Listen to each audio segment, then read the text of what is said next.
There I am. I've been the old Winnie the Pooh cushion over so I can seat myself here and not look so childlike halfway down the screen. Okay, all ready to go. Just need people. Just need people. So I know people sit in the background here, but I'm not sure because it comes up and says how many people are there. I'm not sure who it is, but I know there are people who write to me afterwards and say they were listening, and I want to give you all my love because I'm pretty sure I know who a couple of you are. And I know you write to me later and say that. Alrighty. This is the part where I'm like, okay, what can I do for a minute? What can I do for a minute? I really enjoyed the readings this morning. I don't know. I just feel like sometimes for a very long time when I was doing readings, I couldn't always express the energy. Hey, Janet, how you going? First up. Woohoo! I couldn't always express the energy. So I would feel the energy and I'd feel it really deep inside, but I'd try to express it and it never really came across the way that I felt I was feeling it. So it's almost like having this incredible, intense feeling. How are you, Scott? But not being able to explain what it is. And I feel since I've started to experience my own feelings and started to understand my own emotions, the readings are coming through differently now because I'm bringing them more with the feelings I'm feeling. Does that make sense? So it's like, they're pink on some levels and blue when you turn them around. Look at that. I love it. I love it. So they've got a pink hue, pink sparkle. So when you get them in some lights, there you go. So you can see how pink they are. But then they go blue. Nice. Such a child when it comes to my nails. So because I'm reading, I'm able to express my own feelings so much more now. Hey, Cherie, how you going? And because of that, the readings are feeling different. Oh, how gorgeous. My iPad just said, not too shabby. Thanks for asking. Yes. Oh, thanks, Scott. Yeah, so I feel like I'm experiencing the readings more. Perhaps that's the way to say it. I feel like I'm able to express more because of that. And it's really, really cool, I got to tell you. So I'm really loving the readings at the moment. I don't know, they're just raising another energy in me. Yeah, I get it too, Scott. It's really hard to explain, but it's like I've always been incredibly intuitive. But because I'm now able to understand some of the messages by running them across perhaps my own emotions, they're coming through. I'm able to express it a lot more than I used to, which is awesome. So the readings this morning and yesterday were just so mind-blowing and just beautiful. Eerily synchronized. I love that, Cherie. I love that. And I know that they're resonating with a lot of people. I get a lot of feedback, so I do understand they are. What blows me away is, I think I've said to you many times, I have a few readers I love on YouTube who I watch, and I sometimes do my readings and go and watch theirs, and honestly, it could be exactly the same reading. So that blows me away a lot. But we have been experiencing some very turbulent energies, and I don't feel quite so tired as I've done in the last few weeks. And I know I've been sort of receiving a lot of downloads, but I feel more energized now than what I've been doing. So I'm really glad to move into this new phase where I've got my energy back, because for a few weeks there it was very, very tricky. And all I can say, it was like, and I'm visualizing, it was like running through mud. And I remember doing that as a kid and losing my Wellington boots. It's like running through mud or running on, Yeah, running on the loose sand on the beach and getting to the harder sand and being able to get some grip, that's what it feels like to me. So it's sort of like I've gone from the deep, trudgy mud back onto the concrete. That's it. And I've been wading through that stuff. So I've been doing a lot of, and I don't know if everybody else is doing this. Everybody says they're feeling much the same way. For many of you, the childhood stuff, the solar plexus chakra is very needing activating at the moment. Heart chakra work. We're really working on those energies. So that's pretty cool. So what else is happening? It's very quiet today, so people are going to come on in about a minute and they're going to say, I didn't get the bell. You watch. I can almost guarantee you there'll be a few people come on and say, I didn't get the bell. Did you guys get a bell?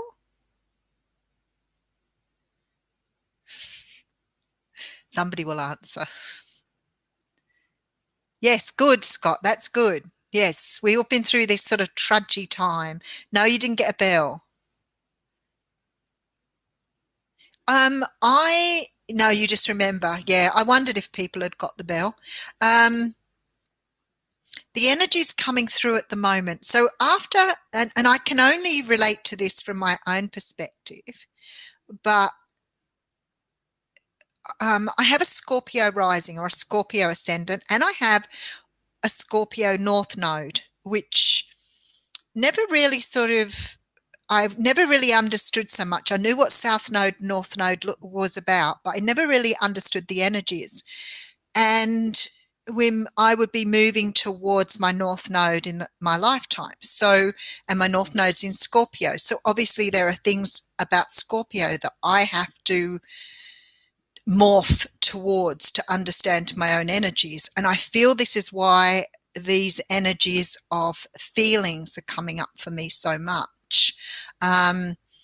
But I know after the Scorpio, after the retrograde in Scorpio and then going into a Scorpio new moon, the feelings were very intensified. So I dealt with a lot of energies coming through that I couldn't quite comprehend. But it's not like that anymore. It sort of feels different to me now. It's like I've purged. I've purged a lot of that energy, I feel. And the energy coming through now is much lighter. I don't know if we've got anybody here. Hey, Rita, how you going? I don't know if we've got anybody on here really that does the astrology, but somebody would be able to let you know why. But the energies are much lighter now. I don't feel so dragged down with them. And what is fabulous is I actually went to bed last night at 9:30 and didn't wake up till 5:15 this morning, which is amazing. So I've even been sleeping better, which is beautiful. I love it. So I've actually been sleeping, even though my Fitbit will show that I've woken up a couple of times, I haven't remembered waking, but my dreams are fabulous. Does anybody else dream?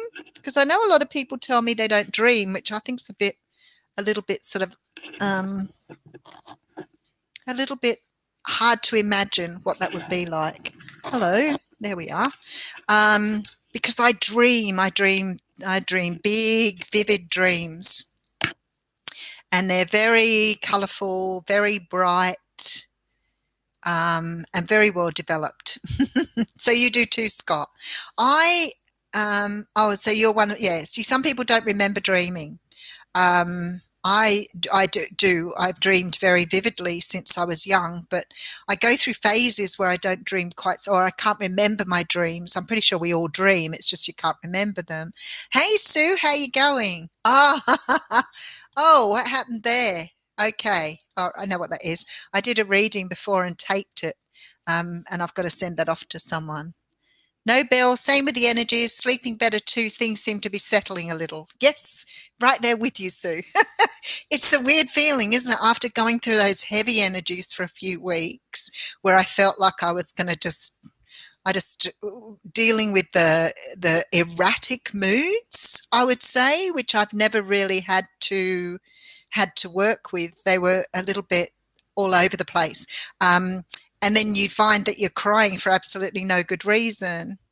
Oh, thanks, Rita. That's beautiful. Thank you. Um, and I sort of was going all over the place, and sometimes I just wanted to go back to bed and sort of huddle under the bedclothes until it all went away. But this last, yeah, probably about a week, I've been feeling super awesome and on top of everything. So that's always good. And I feel like the readings are just so much more, so much more.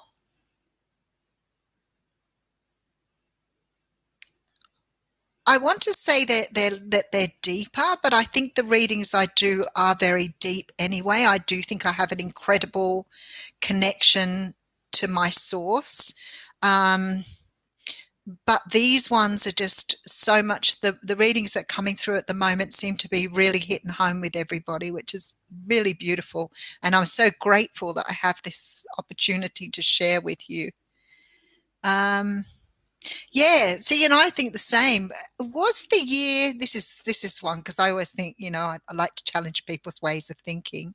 Has this year really changed you in a way that is beneficial and positive? Because I feel my year has been a whirlwind, absolute whirlwind, from about November last year. So really and truly, probably when COVID hit, even though we didn't know about it, the energies coming through have been incredible. And I've spoken to a couple of people that I did readings for early in the year, pre-COVID, and I actually I didn't see COVID per se. So perhaps I'm not a very good psychic. I didn't see COVID, but I said things to people that they came back later and said, but you told me that that was going to happen or it wasn't going to happen. So somehow or another, I was feeling the changes coming in, but I wasn't quite understanding what that meant or how they were coming. Thanks, Sue.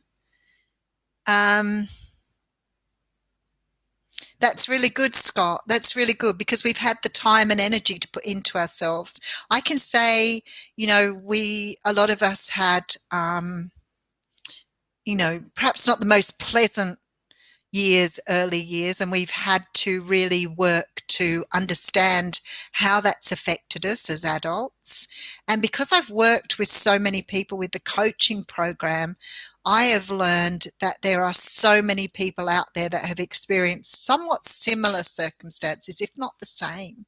Sometimes I speak to people and I feel it's almost like I can say your life has replicated mine or my life has replicated yours.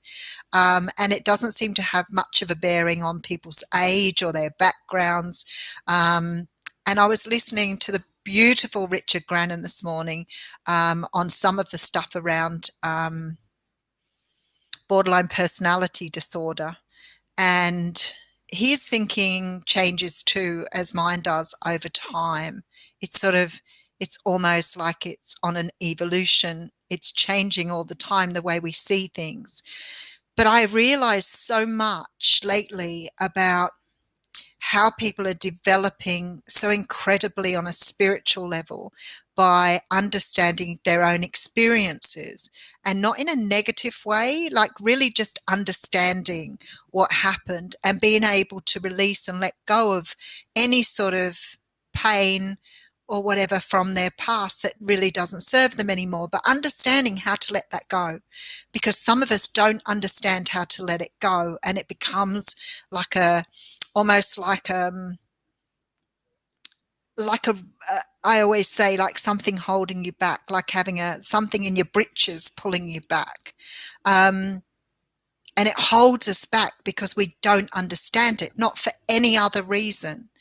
Once we understand and we can release, then we can move forward. And I think so many people have done that this year. So it's almost like the COVID has given people the time and energy to really allow them to go into themselves to understand this process and how it needs to be utilized. There you go, Janet. Hey, Jules, how are you going? Lovely to have you on board. I really appreciate that, Janet, because that's been a lot of the stuff that's come back to me through it. It's not really about, getting immersed in your pain and your sadness from the past. It's not about having to, relive that. It's about understanding how that affects you now, how it holds you back from the now. So having some sort of insight into why things happen. It's always like, and I was only saying this before, it's almost like once you understand why it's happening and you can release it, once you see it, it's easier released. So I always think it's like having an addiction. Once you recognize you have the addiction, you've healed half the problem. The rest of it is easier. It's just admitting that those things were an issue for you in the past, accepting them, moving forward. And it really does make a difference. It really does make a difference. So, a lot of us don't want the pain. And I've had people say that to me. I don't want to go there. I don't want the pain of my past. But unfortunately, until you learn to face it, there was pain. You don't have to experience it again. You just have to understand why that was there and then release it. And it makes such a difference. In self-acceptance, big. Oh, did you? Yes. I read your story, Made in Cornwall. I read your story on my YouTube. See, I do read the YouTube entries. I've got to agree with you on some level, but the constant experience of it, how do I explain this? When you're not sure why the pain is there, so this is what we do as human beings, right? Break up with a relationship and we're in pain. We experience pain, death of someone, something happening in our lives that creates pain. And society really encourages us to sort of push it away and ignore it, put it down, don't talk about it, don't acknowledge it, just keep pushing it down and don't say anything because people are uncomfortable around us with our pain. So if we're trying to express our pain to people, they become uncomfortable and they just don't want to listen, which is fine. That's their choice. But for us, the realization that we need to do something about it becomes an issue because we don't know how to deal with it at all. That is the painful part. But once we learn to accept that that pain is there for us to release, that pain is there for us to release our emotions, to let things go, to allow things to go back out into the universe. Once we realize that, it doesn't hurt anymore. So at times it is awful and it is painful, like anything else. But the more you think, the more you process it, the more you understand it, then you can release the emotion that is attached to the thinking, and then you get to move forward.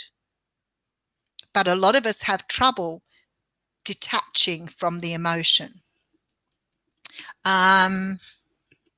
Absolutely. Yep, absolutely. Facing this in readings, people looking clarity. Yeah, our readings are full of this energy of helping people out now. We're really moving to that with the readings, which is beautiful. 444. That's right. I do remember.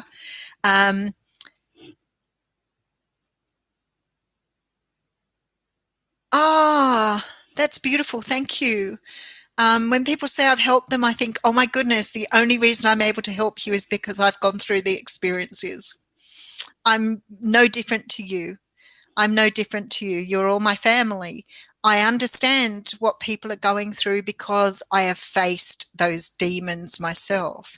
And it was a much more difficult journey when I was fighting against it. So I would fight it against it by being logical. I'd say, well, this is how it was, and I just have to bear up, and I just have to face it.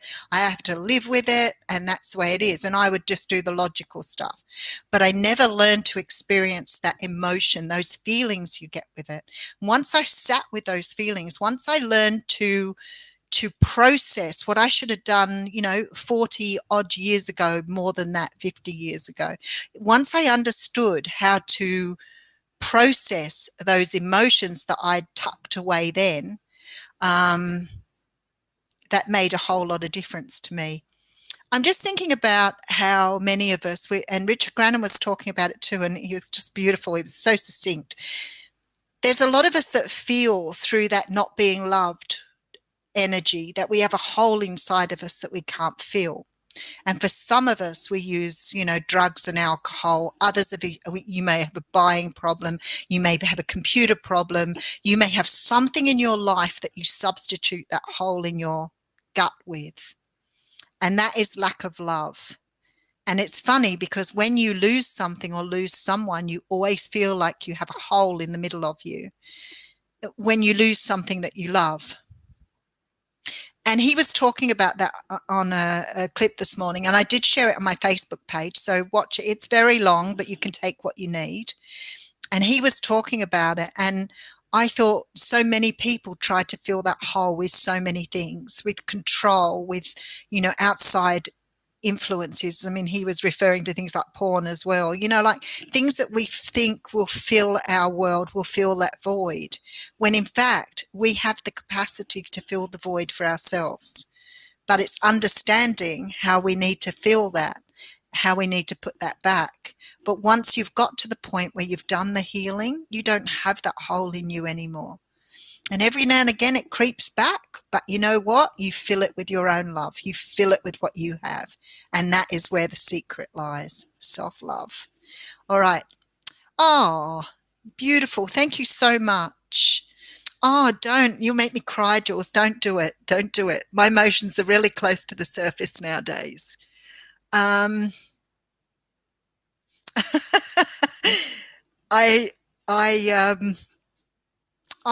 so pleased for you. I really am. Oh, wow. And I agree, Jules. So let me talk to you a little bit about self-love, because we're taught that it's not right, because other people know they can control us easy and control us in a much better way if we don't love ourselves, right? So from the beginning, we're not given that. Many of us have, big holes from our childhoods or our early years. We're not given that love to fill that hole within us. So we start seeking that on the outside of ourselves. Oh, you're so beautiful. I want to give you hugs. Made in Cornwall. I love that. And we don't have that. And then, I mean, some of us try searching for it through our relationships, let's face it. Some of us have, empty relationships with people, where we're constantly looking for love. We may pick people who can't give us the love we wanted because we've replicated our childhood. So we find replicants when we go forward, replicants of our parents, because we know we're not worthy. So therefore we'll pick people who show us we're not worthy. We know we're not worth loving because we weren't loved as a child. So therefore we will pick people who do not love us as adults, because that is all we deserve. And that is why we do it with relationships. And for others, like I said, it's alcohol, it's drugs, it's whatever fills the hole for you. But once you start to understand that pain, once you understand why it occurred and why you're doing what you do, whether that is in relationships or addictions, once you get that, then you've got half of it already. The rest of it becomes so much easier. And yes, Made in Cornwall, oh, you had boyfriends who you weren't nice to. You know what, I've got to say, I guess we all did that too. I just thought that boys that were in love with me were stupid. Like they always seemed so, they seemed so over the top with the way they talk and spoke and how they wanted to offer me love. And I pushed them away. Didn't look like what I'd been used to. So if somebody's coming to you and telling you how much they love you and they want to do all these things with you and they think you're the most incredible person in the world, you're like, piss off, that's not me. That's not who I am. Because that's who you think you are. So you would probably have been doing exactly the same thing. And then when I was going to call someone an asshat. I better make sure this is not made for children, right? An asshat comes along and treats you like absolute rubbish. You're like, this person really loves me. I'll just give them lots more love. I'll just keep investing in them, and they can treat me a bit badly because that's how I deserve to be loved. So you keep doing it. You keep repeating the pattern. It's crazy, isn't it? And then when you look back at your childhood and you see what happened in your childhood and how your parents have treated you, or how your parents haven't loved you, or whatever's happened to you around those early years when you are developing your sense of self, your sense of who you are, your self-love, then you understand why you do the things you do. And it's crazy because once you see it, it all makes sense. It all makes sense. But you can't see it until you go back and really dissect it. There are too many things in this world that we are taught. We are taught by people who have great influence over us. Family, friends, school, church, whatever. We are taught so many things that are not true. We are taught so many things that really aren't right. And we believe them. Partly because we're innocent, partly because we're stuck still somewhat in that childhood energy, or sort of stuck in those emotions that we had when we were young, and we take it on board and we grow up thinking that's how it is. And then we've got to unlearn. Hey Moira, how are you going? Hey Carla, how are you? Oh, it's nice to see you all on board. So we then have to, it's almost like we have to unplug from the matrix, like I always say. You have to unplug and you have to see things for what they are. You learn to observe, not absorb, which is so important. And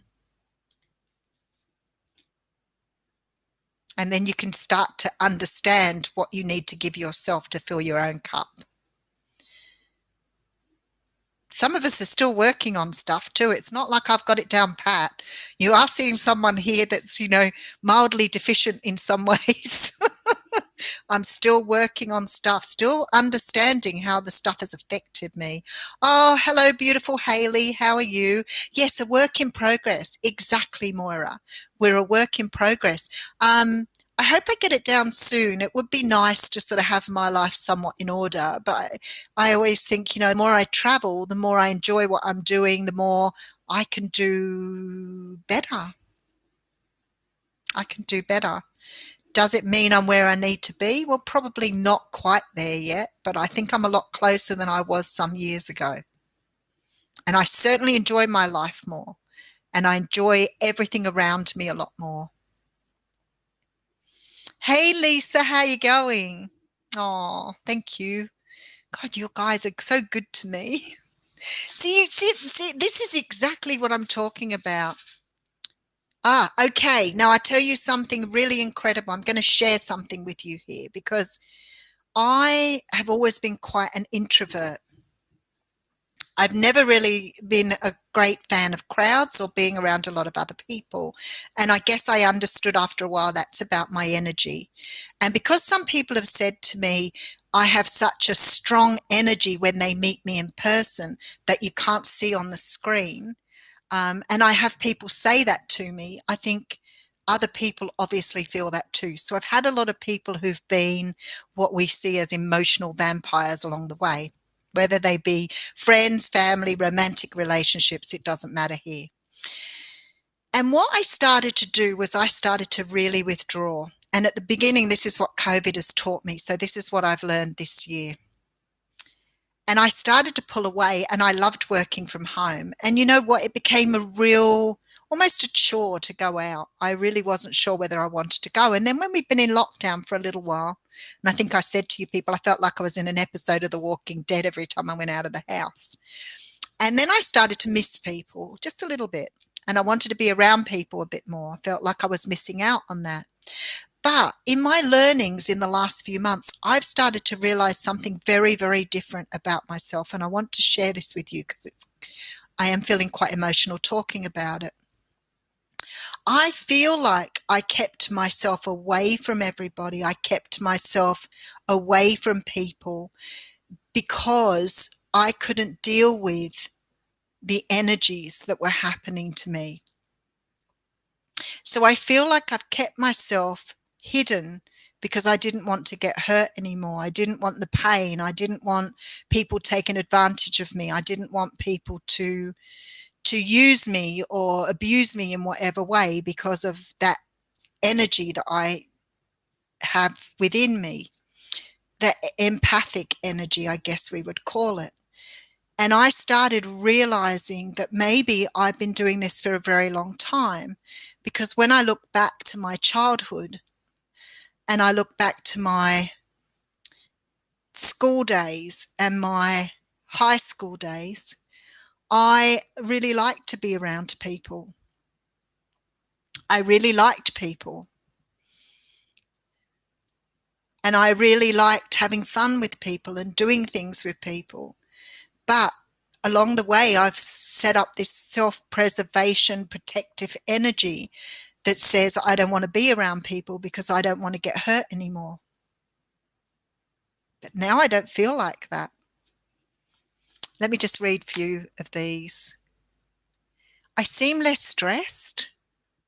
I don't think I even know what the word stress is anymore. I am Hayley. I'm really well, thank you.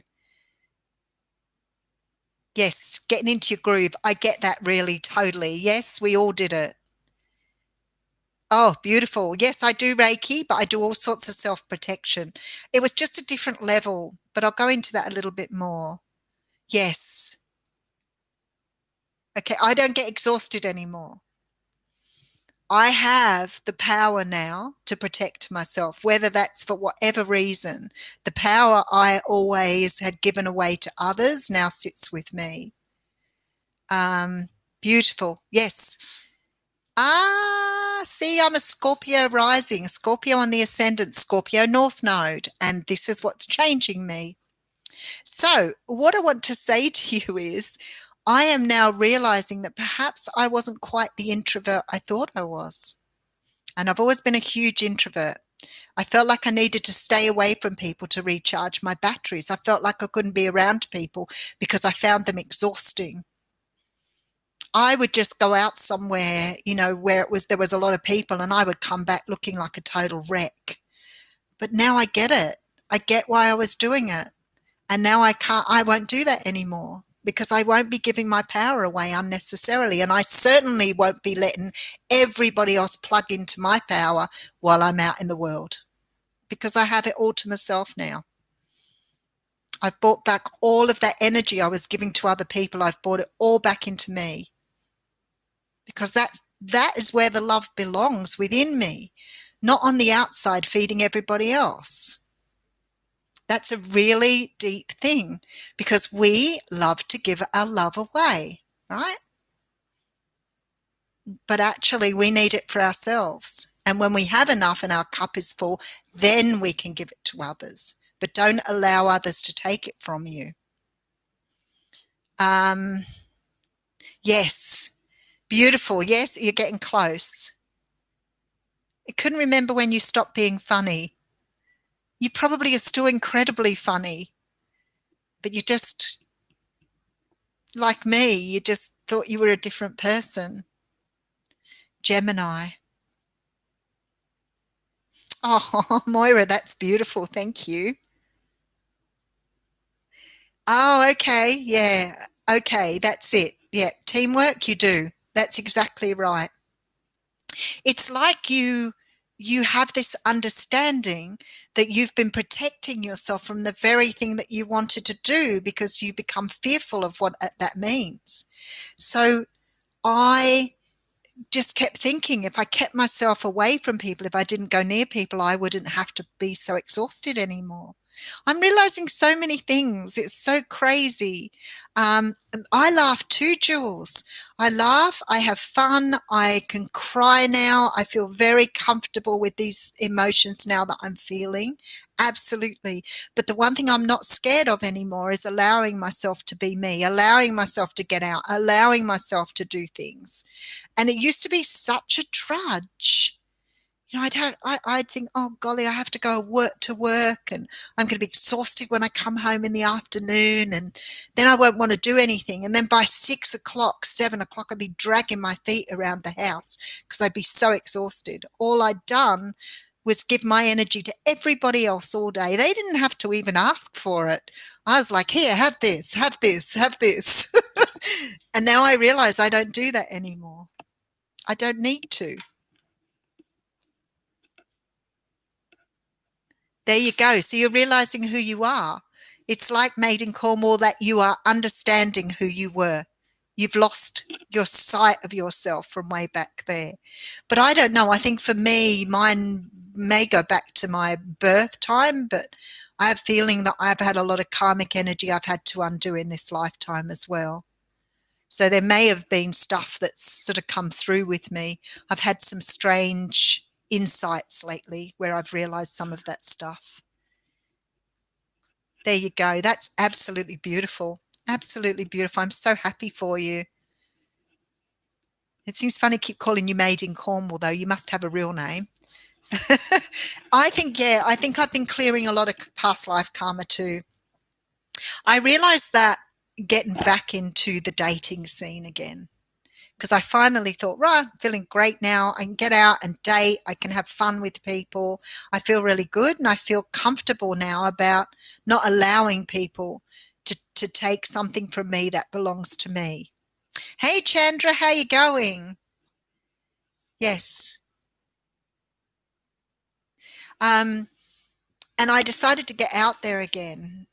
And that was really good for me. Fantastic. Because I realized how far I'd come.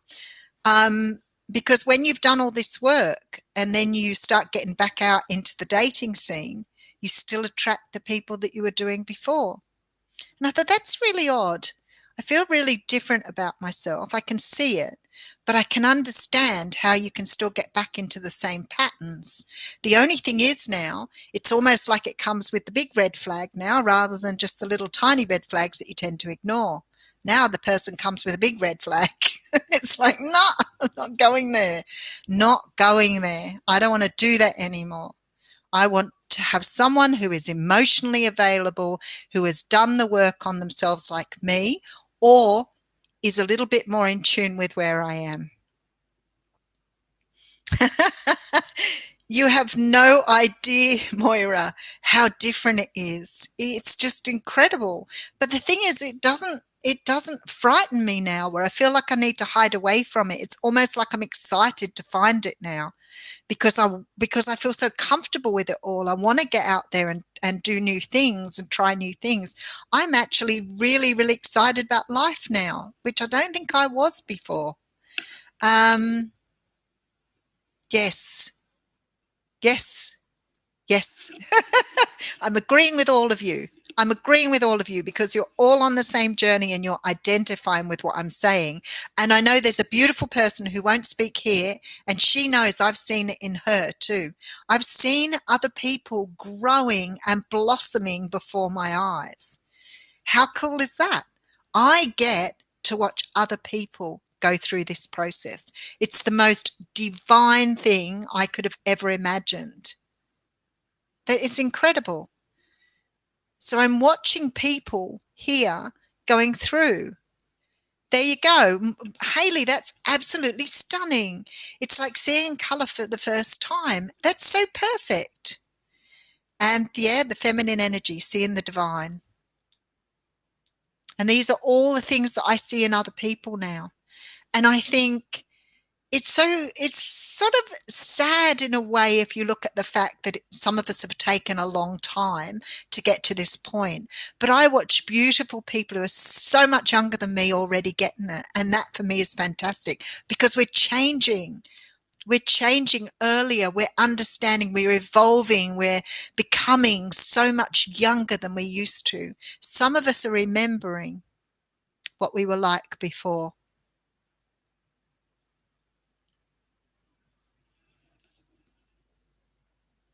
Absolutely. I did that one with somebody not so long ago that I hadn't seen for a very long time, where I just went, wow, you're so angry, you're so bitter, you're so dissatisfied with life. And it came through in the way they were speaking. And I was like, I must have been like that. At some stage or another, I must have been the same, where I was just not really appreciating or understanding how much potential I had. I would have been like that. So I like that those people come in now, Moira, because they give you an insight into what you don't want to be anymore. The signs are perfect, mate in Cornwall. Yeah, very good. Yes, Scott, I get it. I really do.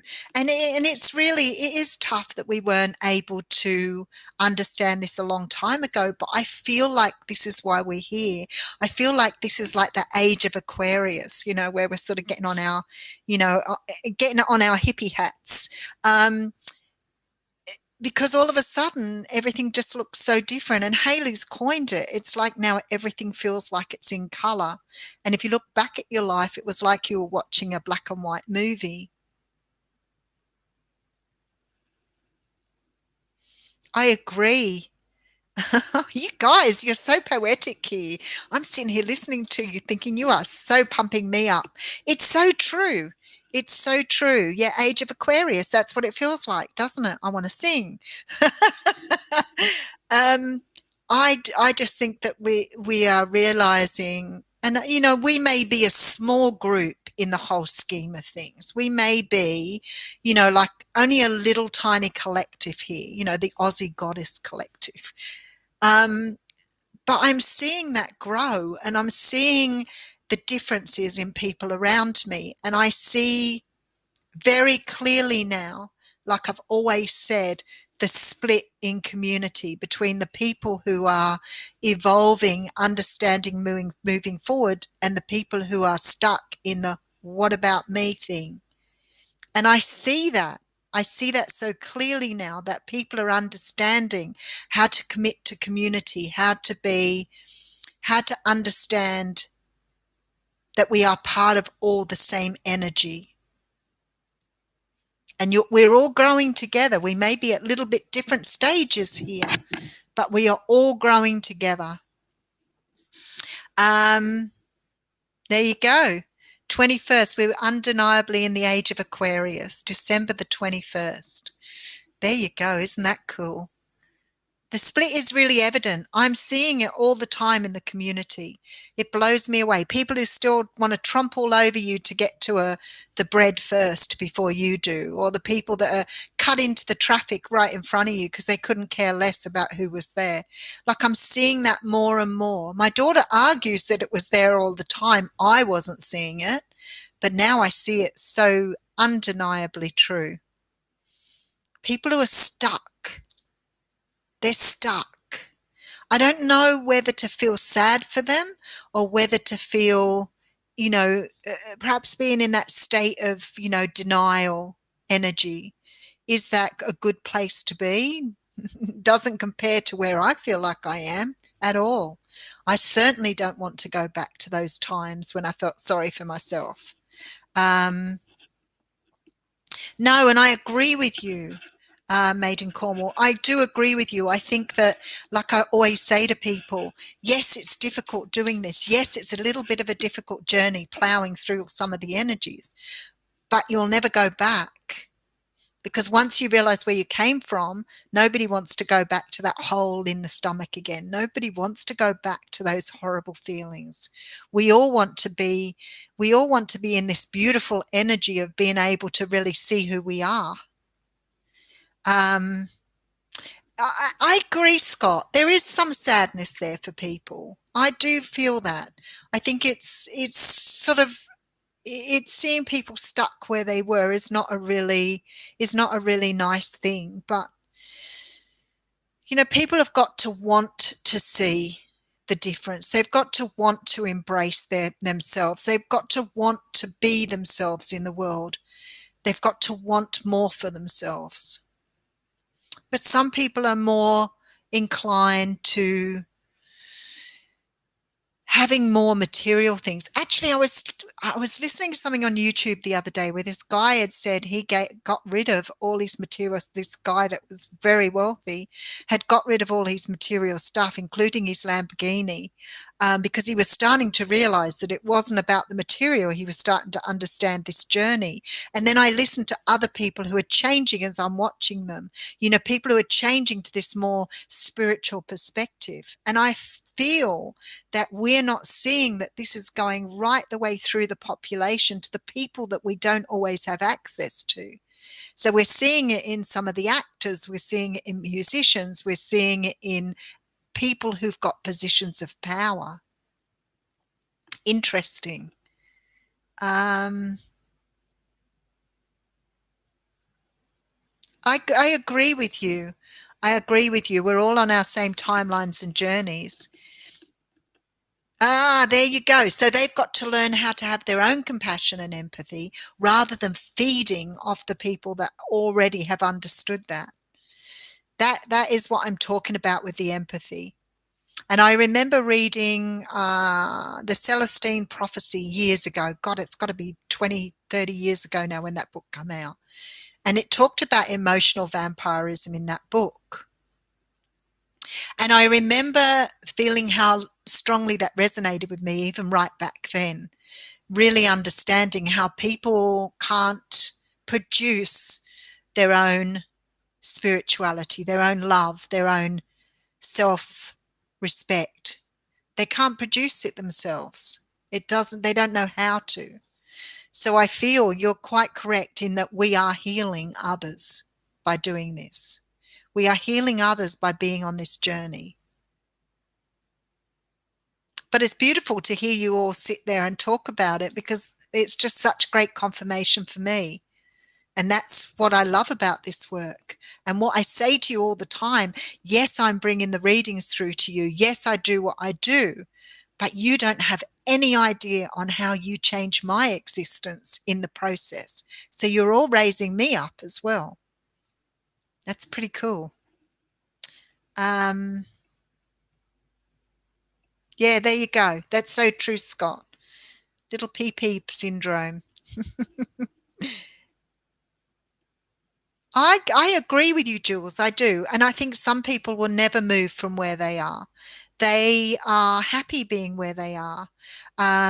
And that's okay too. And I agree wholeheartedly. If people want to stay in that energy of being stuck in that sort of non-understanding, then that is where they are. And some people will never look at life any differently. And I would imagine there's been hundreds of thousands and millions of people who've gone before us who've done the same thing. But, there is this energy of being able to heal other people through what we're doing for ourselves, which is the most important thing. So, when you're sort of understanding how much more there is by letting go of that ego stuff that's held you back and being able to stand in your true form, you are bringing life and love to others by doing that, by being that person, not just through the energy, but by the example you're setting for others too, by saying, this is possible. This is possible. You can do this. You can do this. And that's what I said. I've seen it. I've seen it unfold before my eyes with people I've worked with. It's the most incredible thing and so fulfilling, both wise for both, because I'm learning too. I'm learning from you.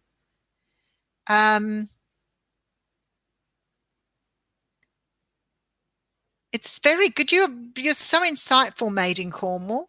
You are so insightful. It's just beautiful listening to your wording. And that is exactly right, Moira, because I reckon even though I've been doing this work for some time, even though I've been on the journey for a long time, this last year and a half, I have learned so much about myself. And I never want to go back. But the past doesn't even hold on to me anymore. It doesn't, I don't need it to. I don't need to have that. I've already taken what I needed to learn.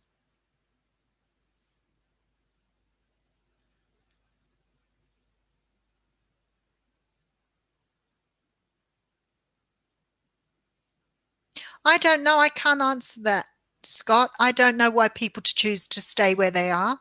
Like I've said, yes, Moira, beautifully said. There have been times where I've sat back and thought, I've been in pain over something, and I've sat back and thought, you know what?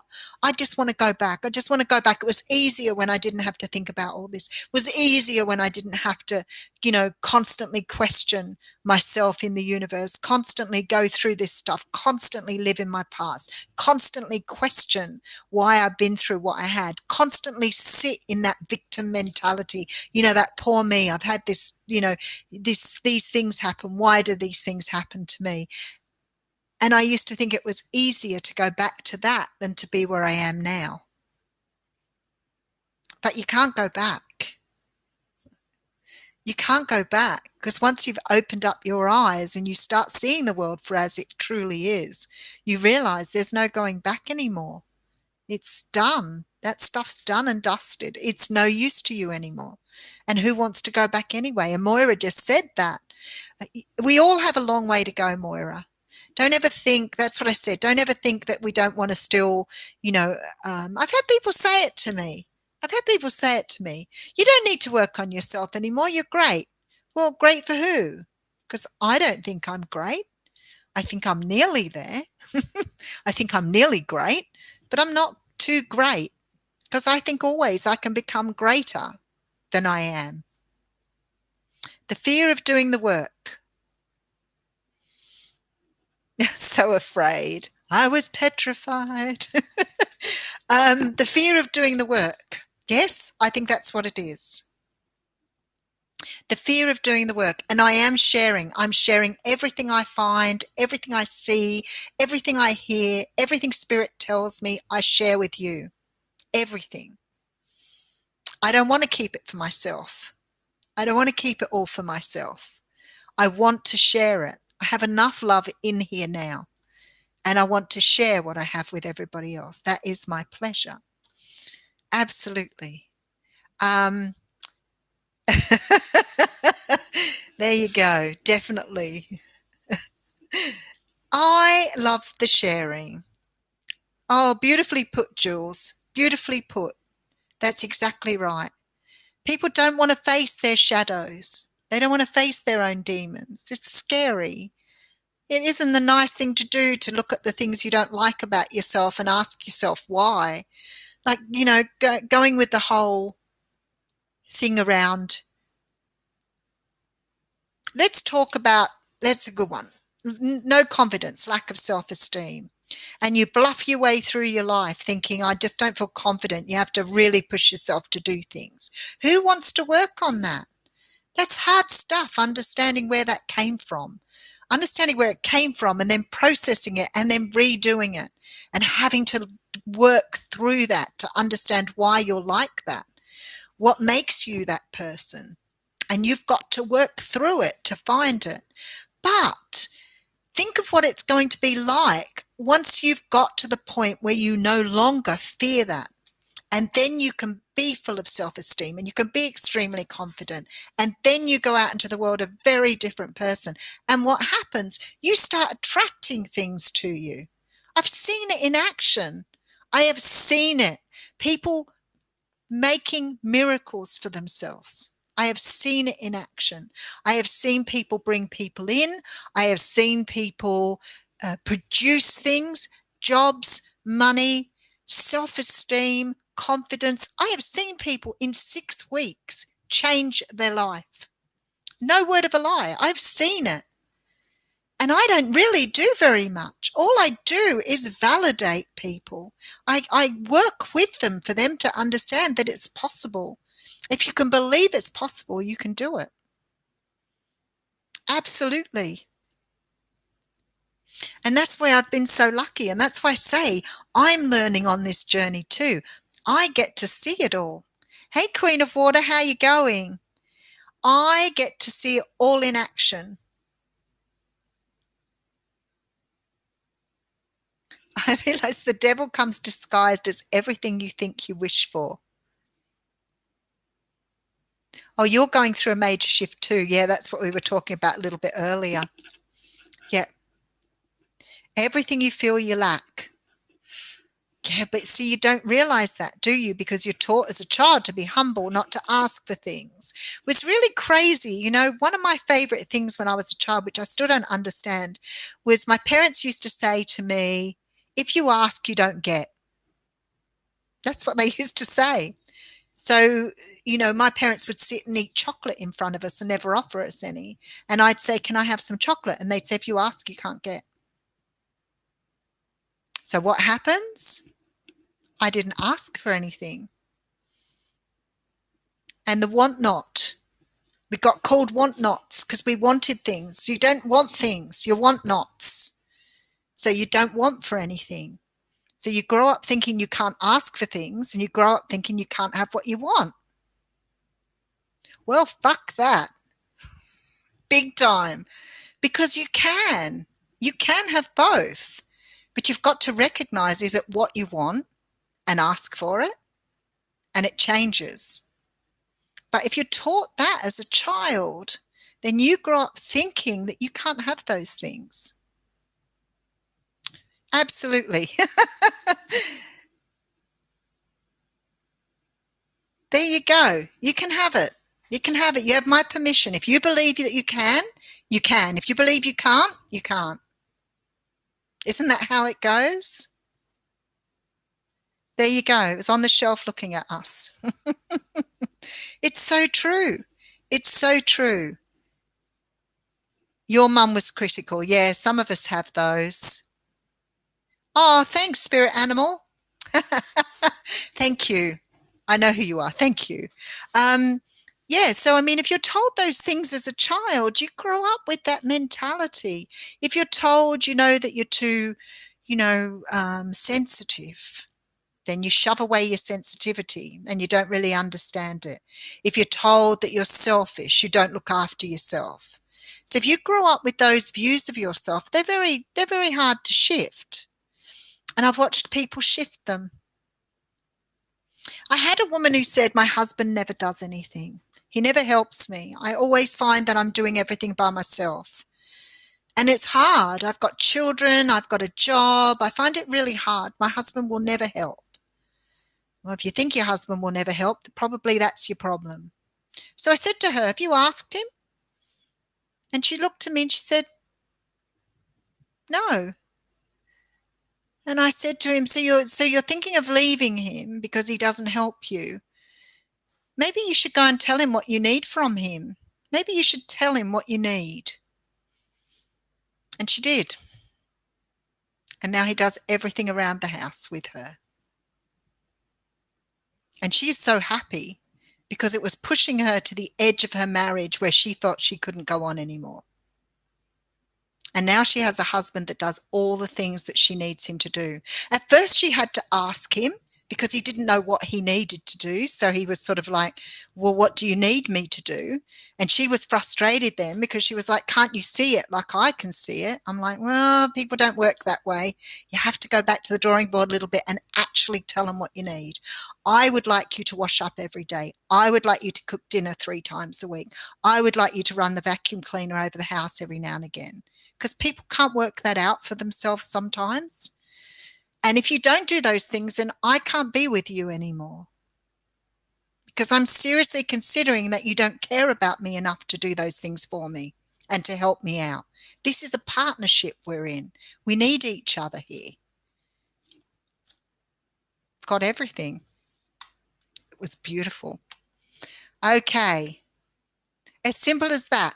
Oh, hang on, I'll get to that. What did I do about the huntsman? I'll get to that in a moment. Simple as that. Yes, simple as that.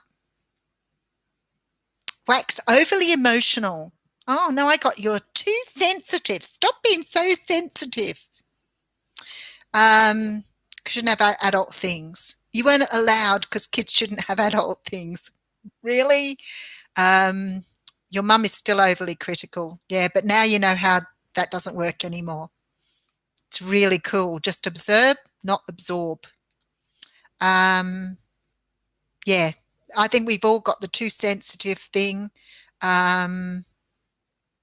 It would be, honey, it would be. Your sensitivity is related to your skills, your psychic abilities. Absolutely. Oh, wow. That's not very good. She let go of the control. If you could read my mind. Oh, okay. Yeah, but I mean, the thing is, what we don't realize is when we're not getting what we want, we become resentful and angry. We're not little innocents here, are we? If we can't get what we want, what do? We lash out. We get angry. We get upset. Why can't I have what I want? Big lesson there. Angry pills. Oh, wow. Passive aggressive. That's the one. That's the one. And sometimes we think as empaths we're blameless. We do the right thing. We're loving. We're kind. We give. We do the right thing. But hey, we don't always do. We don't always do. Sometimes we sit hanging on to all that anger and that upset, and we lash out. And then we leave things behind, and we keep leaving things behind because they don't work out the right way. But we've never asked for what we wanted. Now she encourages you. Yes, because once you die, you don't have your ego anymore, right? It's gone. So you're pure spirit. You're pure spirit. And I don't know that people get that. The ego is a human thing. You don't take it with you over to the other side. It's crazy. And people see when they move to the other side what they were doing wrong while they were in this world. I have a stepfather that comes through constantly apologizing to me. Every time I go to a psychic, I've got just father here just saying sorry. I mean, that poor man, that's all he ever does is say sorry. But I mean, that's helpful, I guess, knowing that you don't take it with you. But it's a little sad. It's a little sad that they've got to keep apologizing for what they've done. She is funny. I know, they are really funny, aren't they? I get that a lot. I get that a lot. But yeah, I don't know. So I just think that, we're not very good at asking for things. We're not very good at telling people what we want. And then when we do, if we can't have what we want, we get angry, which is not really helpful. It's not really helpful at all. But those are our triggers, I guess. Those are our little childhood triggers. Back to the huntsman. Okay, so let me tell you about the huntsman. I don't know if everybody saw the video, but there were probably a few thousand huntsmen in my bathroom. I don't know an average amount of how many of those little spiders come out of a spider sack. I'm not very good at killing things. And people said to me, can you try to take them outside? Do you know, every time I moved towards them, they all did this. So it was like parting the waters, and they just went in the opposite direction. So catching them was not an issue. And I think I said, like, the size of a huntsman at full growth would probably be for most of them around about that big. Although I have seen bigger, I have seen smaller, but they grow quite big. And there were probably a couple of thousand in that bathroom. So I stood outside the door and I went, you know what? If half those spiders survive, which they wouldn't do outside, because if they were in nature, they would get eaten by other creatures, right? Like birds. So I started to think about it and I thought, if I get half of them surviving, it means I'm going to have probably close to 1,000 big spiders in my house. And then I started to think about it. I thought, well, even if a quarter of them survived, that's still a lot of spiders growing big. And I thought about it. Anyway, when they started to get out of the bathroom, I started to get a little bit worried about it. There were a few that got down the hallway and into the rest of the house. And I kept thinking, what do I do here? I don't want to live in a spider's infested nest. So I went and got myself a can of spray. I thought, it's nice and quick. They're really little. I'm going to have to kill them. So after I'd finished crying and I walked out of my bathroom, I realized I couldn't go back in there. So it's still like a mortuary, like a graveyard in there. I cannot go back in there and clear up the dead bodies. I know. And that was all I could think about doing. And then someone said to me, maybe you need to have your house sprayed. And I thought, I can't go to that extreme. This was hard enough for me. I still haven't been back in the bathroom. So isn't that awful?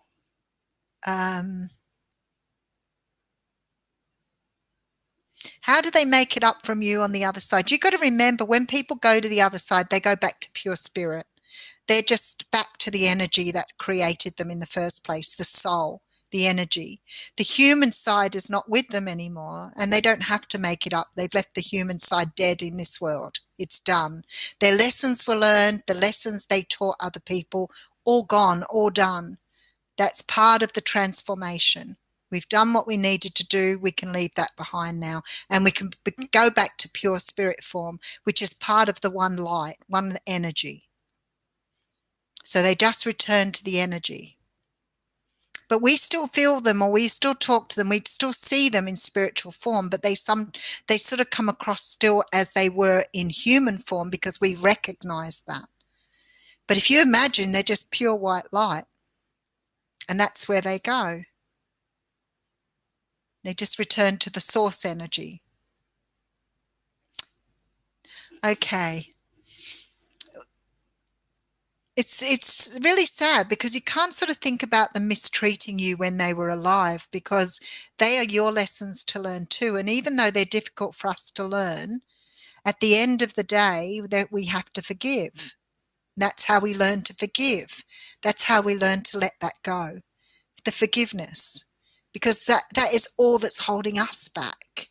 And the forgiveness can sit and fester in us if we don't express it, if we don't understand how to let it go. We forgive them. See, someone else has said the same thing.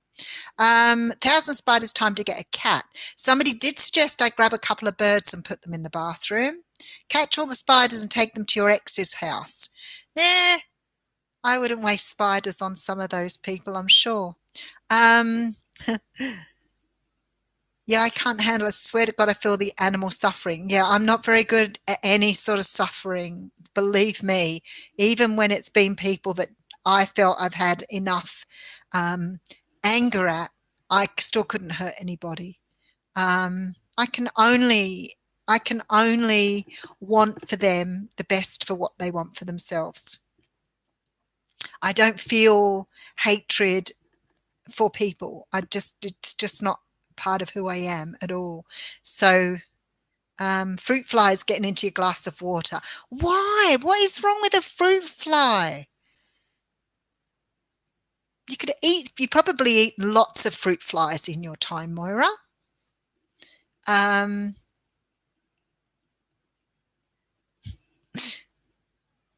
Yeah, there you go. There's the same thing, made in Cornwall. That's exactly the same thing.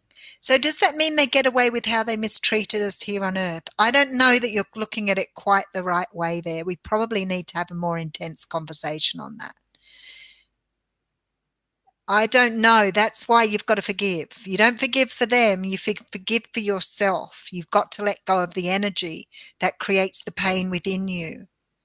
That's what you have to do. That's forgiveness. It's not for the other person. The forgiveness is for you to let go of.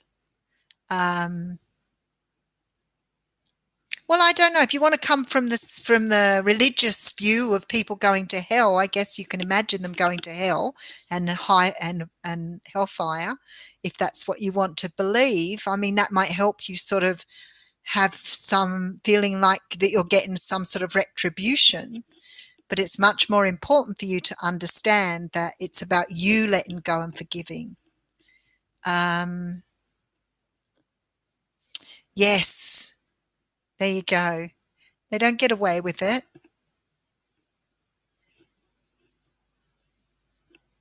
There you go. See there, Moira's coined it beautifully there. We have to ask ourselves why we were born into the life, because we chose the life we have and the family we have, and we were meant to learn from it. We give ourselves the life to learn the lessons. They have their own issues to answer for to someone higher than us. At the end of the day, it's only yourself you have to live with. Now, that's a really, really important thing, honey. It's about you forgiving for yourself. You can't hang on to it. Oh my goodness, I'd be a mess if I hang on to everything that happened to me. There you go, Janet's beautifully put. I ask all the time why I chose my parents, but now I think it's for me to learn how to love myself. Absolutely. That is the lesson you gave yourself. But you have to really learn in the lifetime. But we didn't have these tools that we've got now to learn. So we've had to wait to meet like-minded people to understand that journey. Not retribution, but learning. That's beautiful. Don't bottle it all up. No, don't bottle it. Absolutely not. That is what you do. You bottle all the anger inside, and still it starts to fester in your body and creates disease and yucky things. Pain, body pain. That's what Eckhart Tolle speaks about, the body pain. Because you keep it all inside of you and it messes with you. It gives you joint pain. The anger stays within. That's why we have to forgive. Otherwise, we can resort to things like drug taking and alcohol abuse because we want to drown the pain. We don't want to feel it.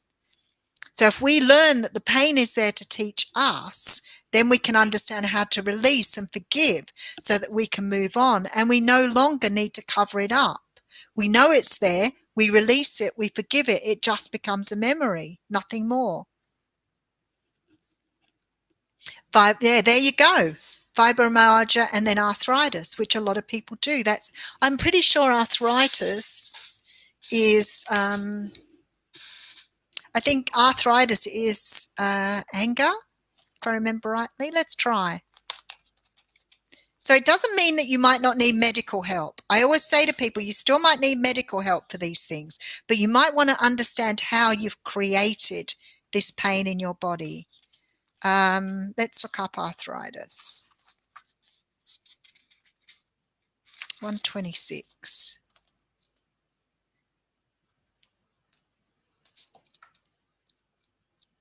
I can't count. Oh, of course I can. I'm being silly. Holding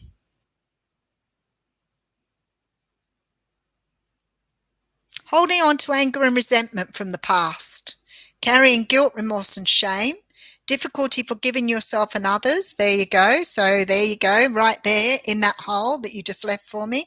Difficulty forgiving yourself and others. Complaining about life. Worrying but not wanting to make changes. Feeling stuck and limited. So that's entirely up to you if you want to understand where that comes from, though. Don't bottle it. Yep. Jeanette, how are you going? No notification. Yeah, somebody else said the same thing when we first started, and I went, I reckon people will come on shortly and go, I didn't get the bell. Okay. Yes, anger and resentment. Maz, warm water and apple cider vinegar, it worked for you. Beautiful. Once you've got it in your body, then you've got to work with it. But it's good to know how to not keep it in your body so you can release emotions and things. Fibromyalgia. Let's have a look. I started to get it. That's why I know. I started to get the body pain. I got up one morning and I couldn't walk. My body hurt from the top to the bottom. Every part of me was so in pain. And I thought, I can't go to work like this. I am absolutely so full of anger and upset. I had a really tragic thing, or what I saw as a tragic thing, happen to me, and I couldn't express myself. I wasn't able to talk about it. And I woke up one morning not being able to do anything. My body was in pain everywhere. My joints, my bones, everything in my body hurt, every part of me. And I just sat on the bed and I thought, I can't even go to work. I'm in so much pain. This was about a year ago. And I thought, you know what? I'm going to do what I've done before. I'm going to go and check why I feel this way. I've done it a few times with other things I've had, and even though I've created them and I still may need medication for them, I know what I'm doing to try and dislodge that. Asthma is a great deal about holding on to grief, our sadness. So once I learned that, I learned, okay, now I understand I might need help with this at the moment. I understand emotions, blocked bowels. Holding on to your grief, holding on to your sadness. So even though you've got it already, I'm not saying you don't need medical help with it. I'm saying be aware of what made it in the first place. Hang on, you might be going too quick for me. Oh, look at this, saying so much. I was angry. Fibromyalgia. Okay. Just wanted to make sure I know where I'm at. 142. This tells you how to work through it too, by the way, this book. It's a really good book.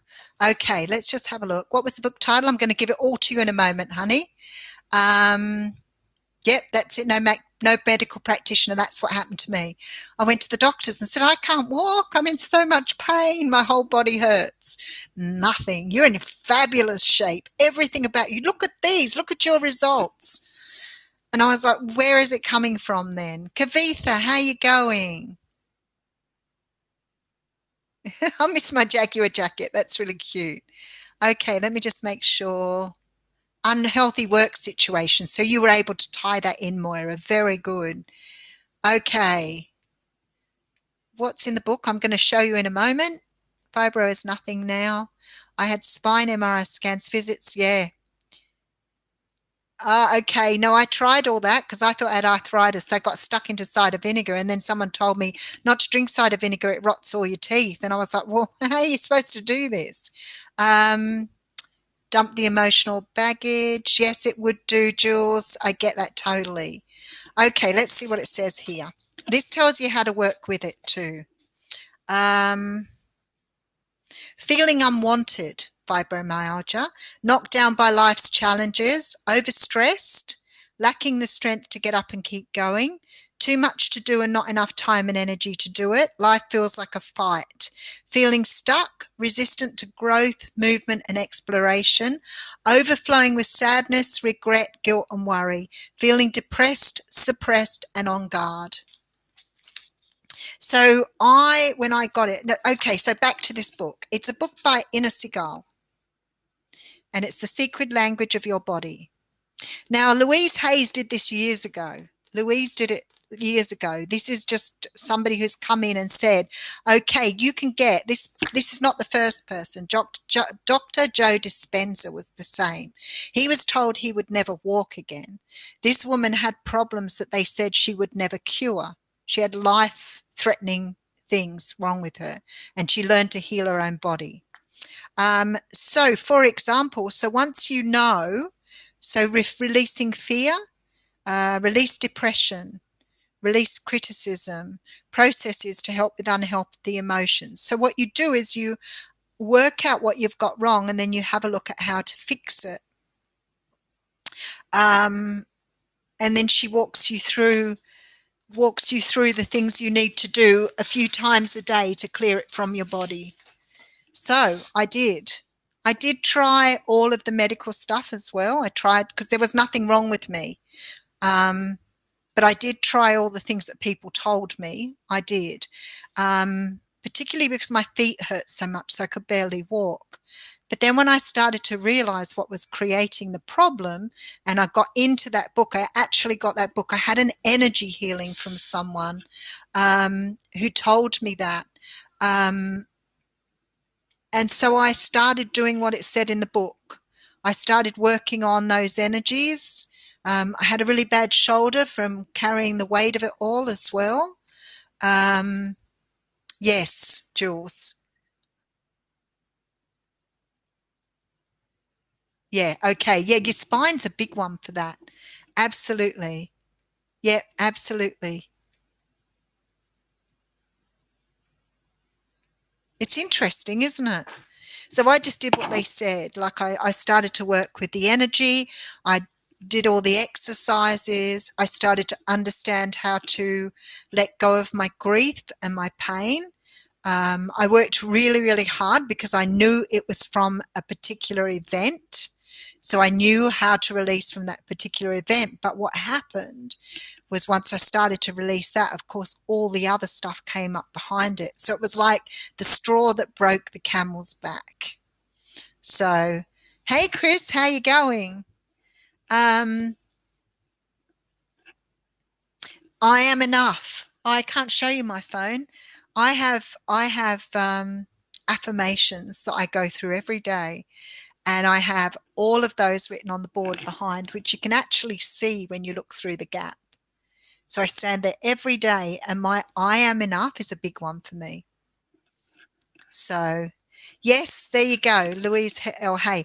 I actually learned that from Louise many, many years ago and I learned with her with asthma because I get these really big attacks of asthma every now and again. And once you understand, it's like the thing just starts to go, and then you can sort of work on what you need to work on. But again, I still need the asthma spray when I'm having the attacks. But once I understand why I'm having them, then it's a different story. Louise Hayes, yeah, she's amazing, or she was amazing. I don't think she's with us anymore. But Inna Segal has taken that one step further. Let me just show you. I will show you something.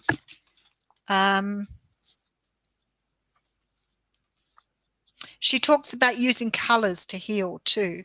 So by imagining like red lasers on the area you're trying to fix. Confidence, compassion, stuckness, resentment. Here we go. Let's read resentment because we've been talking about that a little bit. Okay. Beautiful. Beautifully put, Jules. Resentment's a good one though.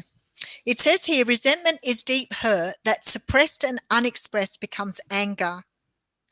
It is usually directed towards a family member or someone close. Hello, I've got somebody with me here. You want to be known. And frequently comes about when you feel you have been treated unfairly or taken advantage of. Commonly, when people carry resentment, they hold on to it through feelings of righteousness, which is something that you sort of learn that you have. They have an I'm right, you're wrong attitude. And they choose to hold on to this feeling, believing it gives them power to hurt someone else. In reality, it hurts them more and produces disease and discomfort in their body.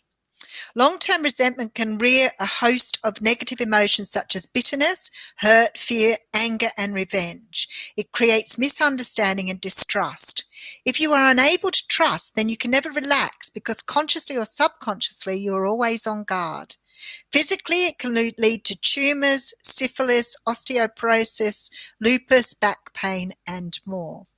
So it tells you here, place your hands on the part of the body where you feel the resentment most intensely. So you have to work out where you're feeling it in your body as well.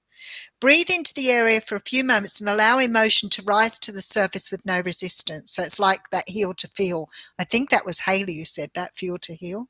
Relax your hands. Say divine healing intelligence using the orange-red flame of purification. Please dissolve all resentment, suppressed anger, hurt, injustice, distrust, and feelings of righteousness from my cellular memories, emotions, mind, and energy field. Free me from all resentment I carry for, and then the person's name, and release any resentment or animosity they carry towards me. I ask that all negative and heavy energy associated with resentment now dissipate and vanish from my life. Thank you. Then you do this bit where you say clear. And the first time you do it, you may not feel anything. So you keep repeating the word clear until it moves out of your body. When you feel it move, it will shift.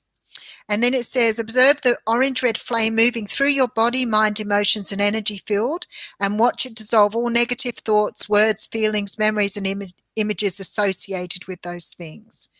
And then it tells you to do the forgiveness process on page 200. So it actually has a forgiveness one in here too. I'll keep that one out. I need to do a bit of that.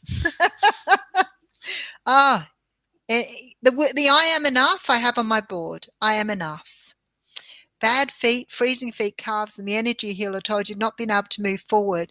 I had that a few years ago. I was in a really very toxic relationship.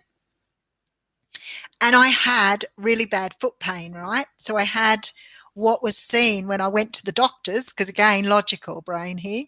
I go to the doctors. The doctor says, oh, you've got a heel spur. You have arthritis in your feet. You have this, you have that. And I went, okay, then. So that means I'm forever going to have pain in my foot. Anyway, I went to Hawaii and the pain was so bad. All the time I would walk on the foot, it would feel okay. But if I rested it for a little while, I'd wake up later with this excruciating pain. I bought things to have on my legs, stirrups, all sorts of things, trying to stretch my foot out. Anyway, eventually what happened was I broke up with this person who was extremely toxic. And after I broke up with them, I think I had it probably for a couple of weeks more, and then it started to go. So now I know from reading that it was my refusal to move away from that situation. It manifested in pain in my feet because I wasn't moving on like I should have been doing. Okay, you can heal your life, Louise Hay. That's the one. Beautiful. My Bible, I'm whole and complete. Ines Sigala's Oracle decks too. There you go. Need to let go of the past and work on yourself and stop focusing on negative energy for others. Love yourself and give yourself back the energy and love. Very, very true, Maz. Love that. Made in Cornwall. Yes. Oh, beautiful. Thank you. Yeah, made to Maud. I like that. Maud in Cornwall doesn't quite work. Yeah, guided meditations to cut cords with people. Forgiveness is very good. What are you doing up at 2:30? Go to bed, for goodness sakes. We've got another person in Portugal who comes on and watches stuff, and she's like, she sets 2 alarms to get up at 2 o'clock in the morning. Seriously. Looking down to the bookshop. Inna Seagal's book I bought online. You might find that. I think usually I buy from the Book Depository or Fish Pond. They're both very good. Oh, if you're in another country, maybe not so. It's called The Secret Language of Your Body by Inna Seagal.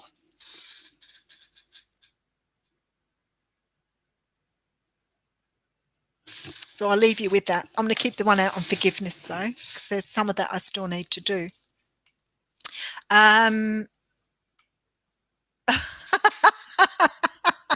You are so cute. I want to take you home, Made in Cornwall.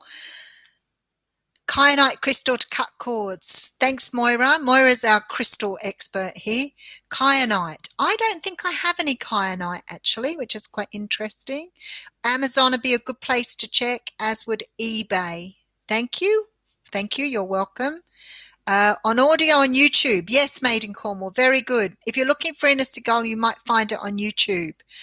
You can also do, if you want to do healing, you can also look up energy healing, body healing, energy body work. There's a lot of stuff on there which teaches you where to find the pain in your body and where to work with it. There's a body code. So look up the body code if you want to work with that. Very interesting.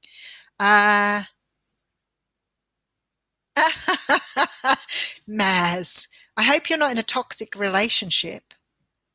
It was really, once I got rid of it, it was fine. Black kyanite. Thanks, Moira.